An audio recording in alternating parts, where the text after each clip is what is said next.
मैं सिर्फ 1 minute late हुआ था। कारण भी कोई बहाना नहीं था। मैं ओवरटाइम कर रहा था, इसलिए लंच ब्रेक से वापस आने में देर हो गई। लेकिन मुझे बिल्कुल अंदाज़ा नहीं था कि सिर्फ उस 1 मिनट की वजह से मेरा 3 महीने से पेंडिंग प्रमोशन सीधे कैंसिल कर दिया जाएगा। बॉस ने ना कोई वार्निंग दी, ना एक्सप्लेनेशन मांगी। सीधे मीटिंग में फैसला सुना दिया गया। मैंने भी ना बहस की ना सफाई दी। उस दिन के बाद मैंने बस एक काम किया। मैंने कंपनी का एम्प्लॉय हैंडबुक उठाया और उसे लाइन बाय लाइन पढ़ना शुरू कर दिया। फिर ठीक 8 दिन बाद पूरी कंपनी में केओस फैल गया। एचआर ऑफिस के बाहर 100 से ज्यादा लोग जमा थे। सबके चेहरे पर टेंशन साफ दिख रही थी। किसी को समझ नहीं आ रहा था कि आखिर अचानक क्या हो गया। तभी बॉस गुस्से में वहां पहुंचा। उसने मुझे घूरते हुए पूछा कि मैंने आखिर किया क्या है, और मैं बिना कुछ बोले धीरे से अपना फोल्डिंग बेड खोलने लगा। मैंने शांत आवाज में कहा कि मैं तो बस कंपनी की पॉलिसी फॉलो कर रहा हूँ, बिल्कुल उनके आदेश के मुताबिक। कुछ दिन पहले मीटिंग रूम में जनरल मैनेजर ल्यू बीच में बैठा था।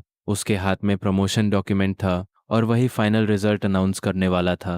तभी अचानक ली जेफेंग खड़ा हो गया। उसने एक फोटो निकाली और सबके सामने मेरी अटेंडेंस पर सवाल उठा दिया। पूरा कॉन्फ्रेंस रूम मेरी तरफ देखने लगा, लेकिन मैं चुप बैठा रहा। जनरल मैनेजर ल्यू ने फोटो हाथ में लेकर ध्यान से देखा और पूछा कि प्रॉब्लम क्या है। ली जेफेंग तुरंत ऊंची आवाज में बोलने लगा। उसने कहा कि कंपनी का लंच ब्रेक 12:30 से 1:30 तक होता है, लेकिन फोटो में मैं 1:31 पर भी फोल्डिंग बेड पर लेटा हुआ था। मतलब मैं 1 मिनट टाइम लिमिट क्रॉस कर चुका था। पूरा रूम कुछ सेकंड के लिए बिल्कुल शांत हो गया। फिर किसी ने धीरे से हंसी दबाई। जनरल मैनेजर लियो का चेहरा तुरंत सख्त हो गया। उसने मेरी तरफ देखते हुए पूछा कि आखिर हुआ क्या था। मैंने कामली जवाब दिया कि अलार्म नहीं सुन पाया और गलती से ओवरस्लीप हो गया। लेकिन ली जेफेंग तुरंत बीच में कूद पड़ा। उसने कहा कि ओवरस्लीप कोई एक्सक्यूज नहीं होता। कंपनी के रूल्स बिल्कुल क्लियर हैं। 1 मिनट की देरी भी एब्सेंटीइज्म मानी जाती है। उसका कहना था कि अगर ऐसे लोगों को छोड़ा गया तो आगे कोई भी रूल्स फॉलो नहीं करेगा।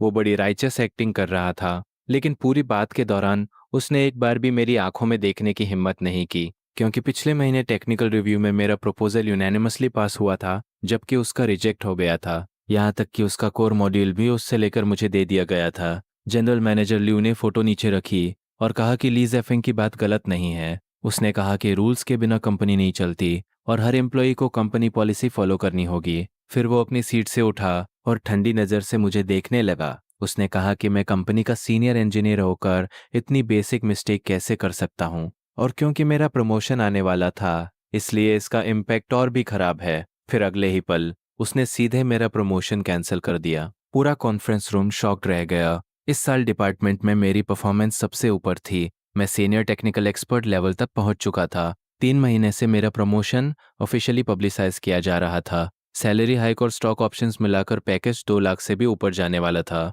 लेकिन अब सिर्फ 1 मिनट की वजह से सब खत्म हो चुका था। ली जेफेंग के होंठ हल्के से ऊपर उठे। वो अपनी खुशी छिपाने की कोशिश कर रहा था। फिर फेक रिग्रेट दिखाते हुए उसने कहा कि मुझसे बहुत केयरलेस मिस्टेक हो गई। लेकिन मैं सब समझ चुका था। कोविड के बाद ल्यू नई पोजीशन पर आया था और वो किसी को एग्जाम्पल बनाकर अपनी अथॉरिटी मजबूत करना चाहता था, और उस दिन उसने मुझे चुना था। मैंने चुपचाप सिर हिला दिया, जैसे मैंने उसका फैसला मान लिया हो। मीटिंग खत्म होते ही प्रेसिडेंट ल्यू संतुष्ट होकर बाहर चला गया। बाकी लोग भी एक एक करके रूम छोड़ने लगे। कोई भी मेरे पास आकर बात करने की हिम्मत नहीं कर रहा था। सबको डर था अगला टारगेट कहीं वो खुद ना बन जाए। लेकिन जाते जाते ली जेफिंग जानबूझकर मेरे पास आया। उसने धीमी आवाज में कहा कि उसने ये सब जानबूझकर नहीं किया, बस वो थोड़ा ज्यादा चालाक है। उसने जाते जाते बस एक बात कही थी कि इस कंपनी में सिर्फ रूल्स चलते हैं। मैंने सीधे उसकी आंखों में देखा और हल्का सा हंस दिया। मेरे उस रिएक्शन को देखकर उसका चेहरा तुरंत बदल गया। वो बिना कुछ बोले पलटा और जल्दी से कॉन्फ्रेंस रूम छोड़कर निकल गया। अब पूरे रूम में सिर्फ मैं अकेला बचा था। टेबल पर रखा प्रमोशन डॉक्यूमेंट अभी भी वहीं पड़ा था। मैं काफी देर तक उसे देखता रहा, फिर एक गहरी सांस ली और चुपचाप वापस अपनी डेस्क पर आ गया। कंप्यूटर स्क्रीन पर अटेंडेंस रिकॉर्ड खुला हुआ था और उसके बीचों बीच लाल रंग में एक वर्ड चमक रहा था, 0.5 डेज एब्सेंस। मैंने उस रेड मार्क को 3 सेकंड तक घूरा, फिर बिना एक्सप्रेशन बदले विंडो बंद कर दी। आसपास बैठे कॉलीग्स अभी भी मीटिंग की बातें कर रहे थे। धीरे धीरे फुसफुसाते हुए वो बार बार मेरी तरफ देखकर हंस भी रहे थे, लेकिन मैंने ऐसे बिहेव किया जैसे मुझे कुछ सुनाई ही नहीं दे रहा। मैंने कंपनी का मैक्रो सिस्टम खोला और सर्च बार में 4 शब्द टाइप किए, एम्प्लॉय हैंडबुक। सर्च रिजल्ट में लेटेस्ट वर्जन सामने आ गया, पूरे 87 पेजेस। मैंने तुरंत डाउनलोड पर क्लिक किया। उसके बाद मैंने एक और कीवर्ड सर्च किया, सप्लीमेंट्री अटेंडेंस रेगुलेशंस। इस बार सामने एक साथ 17 डॉक्यूमेंट्स खुल गए। Lunch break management rules, flexible attendance approvals, overtime adjustment policies, सब कुछ। मैंने सारे डॉक्यूमेंट्स एक फोल्डर में डाले और उसका नाम रखा स्टडी मटेरियल्स। फिर हेडफोन्स पहने और पहले पेज से वर्ड बाय वर्ड पढ़ना शुरू कर दिया। तभी किसी ने पीछे से मेरे कंधे पर हाथ रखा। मैंने हेडफोन्स हटाए। सामने डिपार्टमेंट का लाओ जांग खड़ा था। उसके हाथ में कप था और चेहरे पर वही नकली सिंपैथी। वो मुझे समझाने लगा कि प्रमोशन गया तो क्या हुआ, आगे भी चांसेस मिलेंगे। मैंने बस चुपचाप सिर हिला दिया। शायद उसे उम्मीद नहीं थी कि मैं इतना काम रहूंगा। वो कुछ सेकंड रुका, फिर ऑकवर्ड स्माइल के साथ वहां से चला गया। मैंने फिर से हेडफोन्स लगाए और दोबारा डॉक्यूमेंट्स पढ़ने लगा। धीरे धीरे समय गुजरता गया। लंच ब्रेक शुरू हो चुका था। कॉलीग्स ग्रुप बनाकर कैफेटेरिया की तरफ जाने लगे। तभी पीछे से किसी की आवाज आई। वो धीरे से हंसते हुए कह रहा था कि इतना पढ़ने से क्या होगा, एम्प्लॉय हैंडबुक कोई मैजिक बुक नहीं है जिसे पढ़कर आदमी नया रूल बना दे। ये ली ज़ेफेंग का सबसे लॉयल आदमी मा क्यांग था, लेकिन मैंने उसकी तरफ देखा तक नहीं। तभी मेरा फोन हल्का सा विब्रेट हुआ। मैंने टाइम देखा, 1:30। ऑफिशियल लंच ब्रेक शुरू हो चुका था। पीछे फोल्डिंग बेड्स खुलने की आवाजें आने लगी। कोई जम्हाई ले रहा था, कोई ब्लैंकेट ओढ़ रहा था। कुछ ही देर में पूरा ऑफिस एरिया बिल्कुल शांत हो गया। अब सिर्फ एयर कंडीशनर की आवाज सुनाई दे रही थी, लेकिन मैं अब भी अपनी सीट पर बैठा था। मेरी आंखें स्क्रीन पर टिकी हुई थी। मैं हर रेगुलेशन, हर नोटे, यहाँ तक कि हर पंक्चुएशन मार्क तक पढ़ रहा था। फिर मैंने नोटबुक निकाली और एक एक लाइन लिखना शुरू कर दिया। दल 45 ओवरटाइम एक्सीडेड। मैं हर छोटी डिटेल नोट कर रहा था। तभी ली ज़ेफेंग अपनी सीट से झांकता हुआ मेरी तरफ देखने लगा। उसने नोटिस किया कि लंच ब्रेक के दौरान भी मैं कंप्यूटर के सामने बैठा हूँ। वो कप लेकर धीरे धीरे मेरी डेस्क तक आया और जानबूझकर वहीं रुक गया। उसने ताना मारते हुए पूछा कि मैं सो क्यों नहीं रहा। मैंने कोई जवाब नहीं दिया। तब उसने जानबूझकर आवाज और ऊंची कर दी ताकि पूरा फ्लोर सुन सके। वो बोलने लगा कि कुछ लोग प्रमोशन खोने के बाद अचानक मेहनती बनने का नाटक करने लगते हैं, लेकिन एम्प्लॉय हैंडबुक में उन्हें कभी कुछ यूजफुल नहीं मिलेगा। आसपास जो लोग अभी तक सोए नहीं थे वो धीरे से हंस पड़े, लेकिन मेरा पेन नहीं रुका। ली ज़ेफेंग ने नाक से आवाज निकाली और वापस चला गया। समय धीरे धीरे आगे बढ़ता रहा। 1 बजे तक मेरी नोटबुक में 20 से ज्यादा पॉइंट्स लिखे जा चुके थे। फिर 1:20 पर मैंने सप्लीमेंट्री अटेंडेंस रेगुलेशंस का 7वां डॉक्यूमेंट खोला। उसके अंदर एक खास रूल लिखा था, फ्लेक्सिबल वर्क आवर्स अगर डिपार्टमेंट डायरेक्टर वर्बली अप्रूव करे तो उसे 24 घंटे के अंदर सिस्टम में सबमिट करना जरूरी है। अगर अप्रूवल फॉर्म टाइम पर सबमिट ना हो तो उसे सीधे एब्सेंटिज्म माना जाएगा। मैं काफी देर तक उस लाइन को घूरता रहा। फिर मैंने धीरे से कंपनी की इंटरनल एड्रेस बुक खोली और सीधे जनरल मैनेजर ल्यू की प्रोफाइल सर्च कर दी। मैंने अटेंडेंस मैनेजमेंट बैकएंड का पब्लिक क्वेरी पेज फिर से खोला। पिछले 6 महीनों का डेटा सामने आ गया। जनरल मैनेजर ल्यू के नाम पर कुल 23 फ्लेक्सिबल अटेंडेंस रिकॉर्ड्स मौजूद थे, लेकिन उनमें से 19 रिकॉर्ड्स के साथ कोई ओ अप्रूवल फॉर्म जुड़ा ही नहीं था। मैं कुछ सेकंड तक स्क्रीन को घूरता रहा। फिर नोटबुक में उस रिकॉर्ड के सामने एक बड़ा सा 5 पॉइंटेड स्टार बना दिया। टाइम था 1:28। लंच ब्रेक खत्म होने में सिर्फ 2 मिनट बाकी थे। मैंने धीरे से नोटबुक बंद की। उसी समय ली ज़ेफेंग फोल्डिंग बेड से उठकर बैठा। उसकी नज़र मुझ पर पड़ी। मैं विंडो के पास खड़ा था। वो कुछ पल के लिए स्टन रह गया। शायद उसे उम्मीद नहीं थी कि पूरे लंच ब्रेक में मैंने 1 मिनट के लिए भी आंखें बंद नहीं की थी। उसने होंठ दबाए और धीरे से मुझे सिक कहा। मैंने उसकी बात साफ सुनी, लेकिन फिर भी पीछे मुड़कर नहीं देखा। अगली सुबह मैं यूजुअल टाइम से काफी पहले कंपनी पहुंच गया। फिंगरप्रिंट मशीन पर उंगली रखते ही बीप की आवाज आई। स्क्रीन पर मेरा वर्क नंबर और सिग्नल दिखने लगा। चेक इन रिकॉर्ड में टाइम था 8:27। ऑफिशियल टाइमिंग से पूरे 3 मिनट पहले मैंने अपनी सीट पर बैठकर कंप्यूटर चालू किया और फिर से वही डॉक्यूमेंट्स खोल लिए। Employee handbook page 48, supplementary attendance regulations page 12, flexible checklist implementation details page 5। Notebook में नोट्स लगातार बढ़ते जा रहे थे।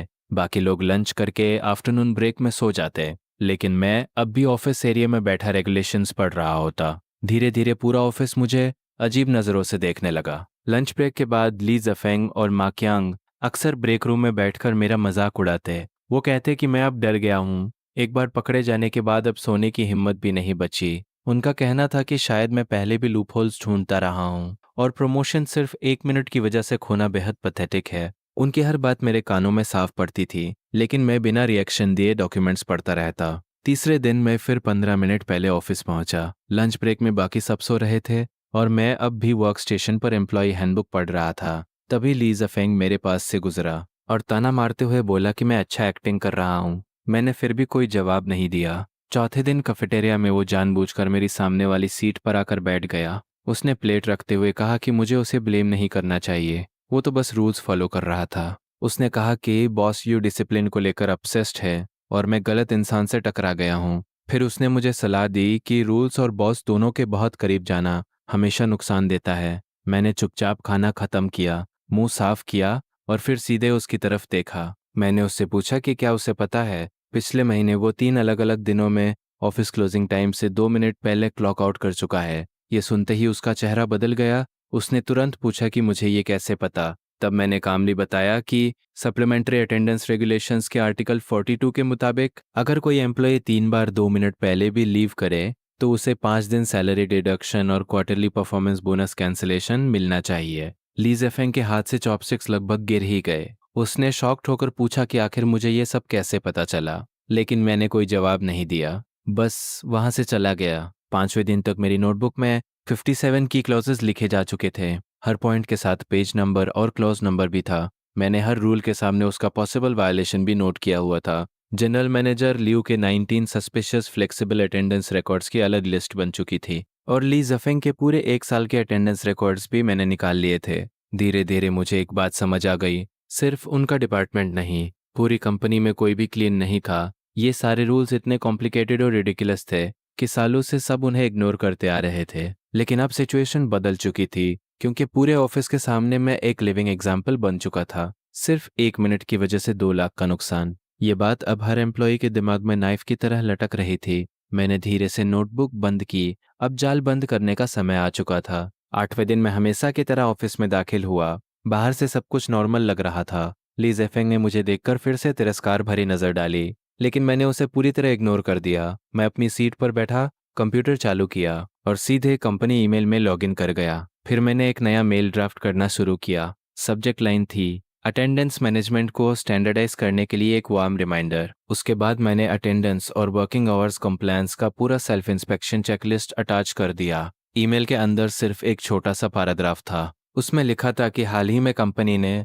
अटेंडेंस सिस्टम को लेकर फिर से सख्ती बढ़ाई है। जनरल मैनेजर लियू ने साफ कहा है कि रूल्स के बिना ऑर्डर नहीं हो सकता और हर एम्प्लॉय को कंपनी रेगुलेशंस फॉलो करने ही होंगी। फिर मैंने लिखा कि एम्प्लॉय हैंडबुक और 17 सप्लीमेंट्री अटेंडेंस रेगुलेशंस को केयरफुली पढ़ने के बाद मुझे एहसास हुआ कि कई छोटे रूल्स ऐसे हैं जिन्हें लोग आसानी से इग्नोर कर देते हैं, लेकिन वही बाद में सीरियस वायलेशंस बन सकते हैं। जैसे ओवरटाइम के बाद प्रॉपर अप्रूवल ना लेना, फ्लेक्सिबल क्लॉक इन सबमिट करना भूल जाना, ऑफिशियल वर्क के दौरान लोकेशन सेट ना करना, लंच ब्रेक टाइम क्रॉस करना या फिर 2 मिनट पहले ऑफिस छोड़ना। ऐसी कुल 32 सिचुएशंस थी। मैंने मेल में लिखा कि ताकि कोई और मेरी तरह गलती ना दोहराए, इसलिए मैंने एक सेल्फ चेकलिस्ट तैयार की है और सभी एम्प्लॉयज से कहा कि वो पिछले 1 साल के अटेंडेंस रिकॉर्ड्स ध्यान से चेक करें। अगर कोई इश्यू मिले तो एचआर से खुद कांटेक्ट करके तुरंत करेक्शन करवाएं, वरना बाद में सीरियस कॉन्सिक्वेंसेस हो सकते हैं।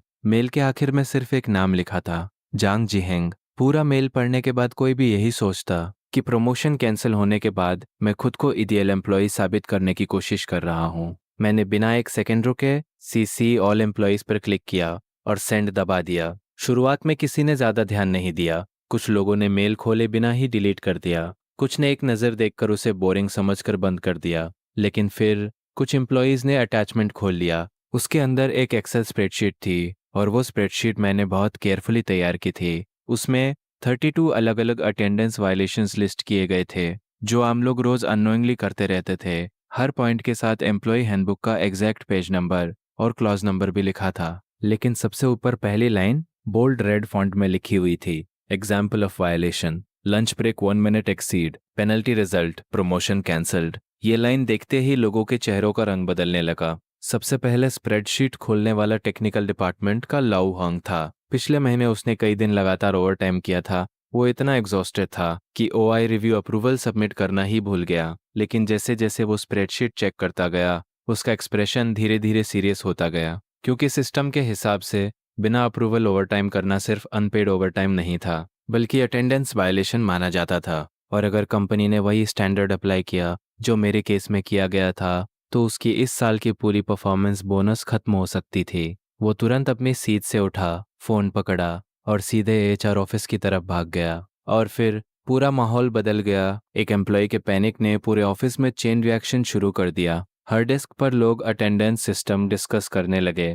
किसी को याद आया कि उसने फ्लेक्सिबल क्लॉकिंग 24 घंटे के अंदर सबमिट नहीं किया था। किसी को याद आया कि ऑफिशियल विजिट के दौरान लोकेशन ऑन करना भूल गया था। किसी का क्लॉक इन मशीन खराब होने के कारण अटेंडेंस मिस हो गया था। कोई रोज जल्दी आता था लेकिन 2 मिनट पहले निकल जाता था। धीरे धीरे पैनिक पूरे फ्लोर पर फैल गया। सबको पहली बार एहसास हुआ कि अगर रूल्स लिटरली अप्लाई किए गए तो पूरी कंपनी वोलेटर से भरी हुई है। कुछ ही मिनटों में पूरा ऑफिस ऑलमोस्ट खाली हो गया। हर कोई एचआर ऑफिस की तरफ भाग रहा था। उन लोगों में ली ज़ेफेंग भी शामिल था। मैंने धीरे से स्क्रीन पर टाइम देखा। 30 ऑफिशियल लंच ब्रेक शुरू हो चुका था और तभी मैंने आराम से अपना फोल्डिंग बेड खोलना शुरू कर दिया।